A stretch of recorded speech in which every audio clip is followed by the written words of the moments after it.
দাসপুরের রামনবমীর বাইক র্যালিতে গিয়ে আমরা যা যা দেখলাম আজকে তোমাদের সঙ্গে সেটাই শেয়ার করব। তো হ্যালো গাইস, আমি মানুষ, তোমাদের সবাইকে আমার একটা নতুন ভিডিওতে সুস্বাগত। যেহেতু আমাদের গ্রাম থেকেও একটা র্যালির আয়োজন করা হয়েছে, তাই প্রথমেই আমরা চলে যাই রাজনগরে, কারণ রাজনগর ব্রিজ থেকেই আমাদের বাইক র্যালিটা শুরু।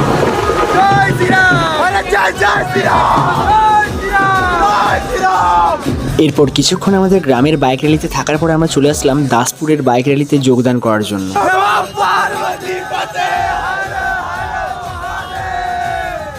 দাসপুরের বাইক র্যালিতে এতজন মানুষকে একসঙ্গে দেখে বুঝতেই পারলাম যে তারা এই দিনটার জন্য 1 বছর অপেক্ষা করেছে।